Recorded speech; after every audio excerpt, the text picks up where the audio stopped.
It says, recall, we always need 5 points to graph. The vertex is always one of those 5 points. And here is your factored form. So kind of circle that so you have it and it's easy to see. And it tells you right there, P and Q are the x-intercepts. That's what we talked about just a minute ago. See the factored form. And that's what you learned in the little investigation that I went over last class with you from this up.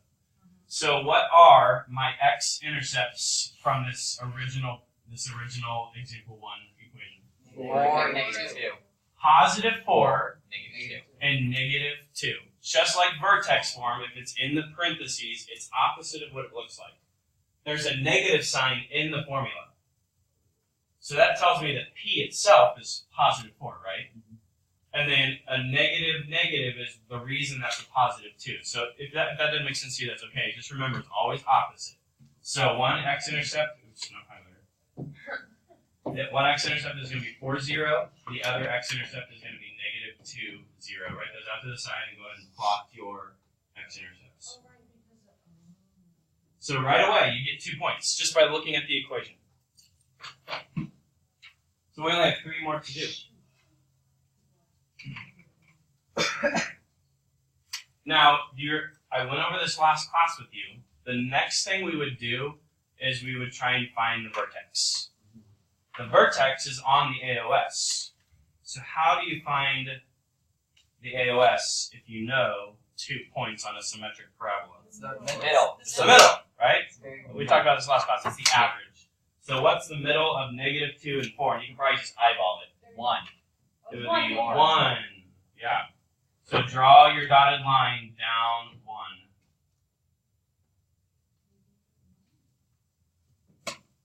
Basically what you're doing there, you're finding the average. 4 plus negative 2 divided by 2 is 1. Okay? So that tells me what's the x value of my vertex. 1. 1. And just like the last form, this is not different. If you know the x value, plug it in for x to find the y value. So now, it's not quite as obvious here. If you want to type it in your calculator, you can. But just type in the parentheses. And we know x is 1 on the vertex. So 1 minus 4 times 1 plus 2. Which is negative 3 times positive 3. That gives us negative 9.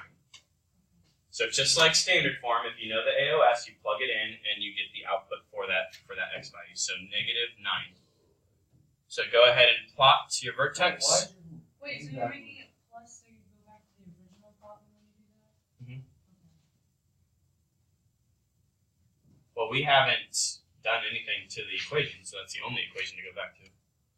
Yeah, you said the 4 and the negative 2 once you finally... So you're plugging it back into the original equation. And then our last 2 points are always a freebie. What's always the same in all 3 forms? If you're stuck, check and see if you've done the a value yet. So what is in front of these 2 parentheses? 1. A 1. So over 1, up 1, and you're done.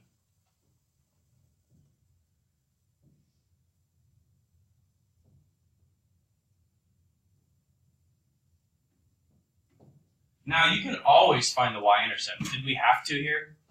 No, because the over 1, up 1 actually gave me the y-intercept. What is the y-intercept? Negative 8. Negative 8. But if you didn't know that, you could always type it in. What is x when I'm on the y-axis? 0. So 0 minus 4 times 0 plus 2 is negative 8. So we could have found it the normal way as well. Just so happened that the a value gave me the y-intercept that time. All right. Do the next one on your own. So if you're watching the video, go ahead and pause it. Follow through the whole steps. X-intercepts, AOS, vertex, A value, get your 5 points, and draw your parabola. All right, let's see how we did. The X-intercepts would be 3, 0, and negative 1, 0. So I'm going to plot those points, 3, 0, negative 1, 0. We know that AOS is smack dab in the middle of those 2 points. It's the average. So what's the middle of 3 and negative 1? X equals 1. So that's your vertical dotted line. Goes right down the middle of those 2 x-intercepts. Okay, so the vertex starts with 1. It always starts with the AOS because that's where the middle of the parabola is. And we just need to plug 1 in to the original equation. So don't forget the 2. The 2 is the GCF. It's part of the equation. And then I'm plugging in 1 for all of the x's. So 1 plus 1. That gives me an output value for my vertex of -8. What have you got, -8? Good. So plot that point. So over 1 down 8 is right here. And then what is my a value? 2. That means it's stretched by 2. So we always go over 1 and then we go up 2. So there's your 5 points. So see how it's a little skinny? A little stretched. Let's answer a couple things real quick just to practice for your snapshot that will be next class. What is the domain? All real. It's always going to be all real numbers because it goes left and right forever. What's the range? Bracket, -8 and up to infinity. And then does it have a minimum or a maximum value? Is there a hill or a valley? Yeah, there's a valley, which means there's a minimum at y equals -8. All of these should match. The y value of the vertex, the minimum value, and the domain. You're all telling me something. All of those tell me something about the vertex. You're just calling it something different. All right. So pause the video and do this last one on your own real quick. Example 3. All right, here we go. X-intercepts are -6, 0, and 2, 0.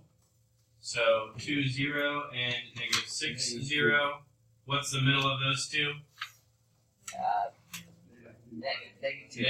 -2. So my dotted line AOS goes at the x value of -2.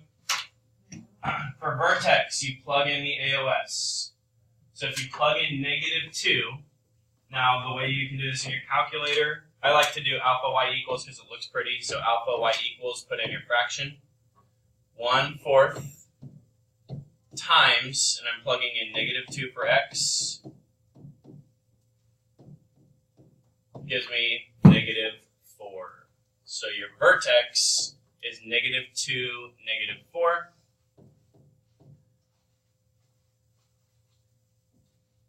What is my a value? 1/4. 1/4. That does not mean go up 1 over 4, up 1 over 4. That's a straight line. Like I just said, you go over 1, up 0.25 is what that means, a fourth of a box. Obviously, up 1 over 4, can the parabola go like this? No, that doesn't make sense. So it's over 1, up a fourth. Now, it's just for funsies, because we haven't found it yet this time. What's the y-intercept? -3.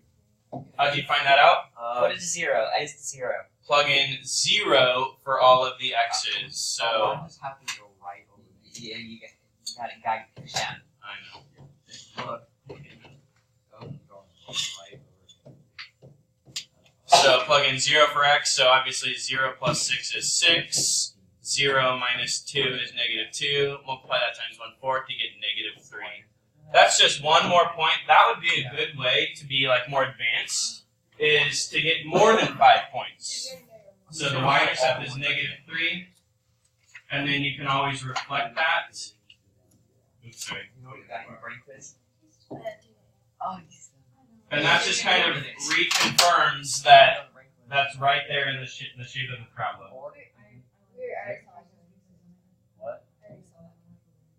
Do you guys see how it was compressed? Yes. It's wider because the a value, you only go up a fourth instead of all the way up 1. So it's a wider